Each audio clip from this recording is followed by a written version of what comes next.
नमस्कार मंडळी, तुमचं खूप खूप स्वागत आहे माधवीज किचनमध्ये। मग आज आपण मस्त असा दुधी भोपळ्याचा हलवा झटपट बनवणार आहोत। चला तर मग सुरू करूयात।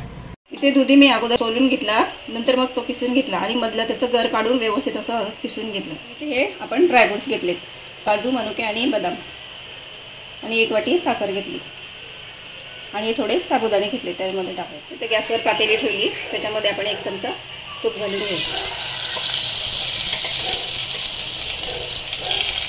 आता तूप गरम झालं, याच्यामध्ये आपण हे किसलेले दुधी घालून घेऊ।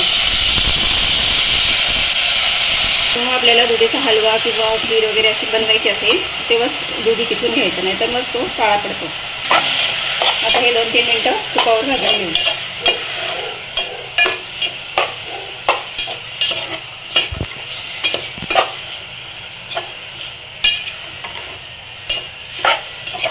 इथे आता आपण हे तुपावरती चांगले 2-3 मिनिटं भाजून घेतले। आता हे साबुदाणे घेतलेले मी धुवून घेतले, आता हे याच्यामध्ये घालून घेऊ। मीडियम गॅसवरतीच आपण हे भाजून घेतले। आता अर्धा लिटर दूध मी इथे गरम करून घेतले, याच्यामध्ये थोडं थोडं करून घालून घेऊ।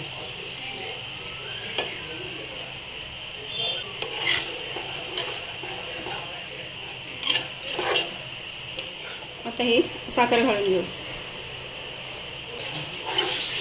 1 वाटी साखर घेतलेली ती मी घालून घेतली याच्यामध्ये। तुम्ही तुमच्या आवडीनुसार साखर कमी जास्त करू शकता। आता याच्यामध्ये आपण हे ड्रायफ्रूट मी बारीक करून घेतलेत ते घालून घेऊ।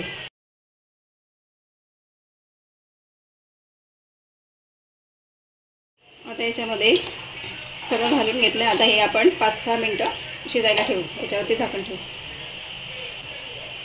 आता 5-6 मिनिटं आपण झाकण ठेवून बारीक गॅसवरती छान शिजवून घेतली। आपली खीर तयार झाली। आता आपण एका वाटीत काढून घेऊ। आपला दुधी भोपळ्याचा हलवा तयार झालेला आहे। मग तुम्हीही करून पहा आणि कमेंट करून मला नक्की कळवा। व्हिडिओ आवडले असेल तर लाईक, शेअर आणि चॅनलला सबस्क्राईब करायला बिलकुल विसरू नका। चला तर मग खा आणि मस्त रहा।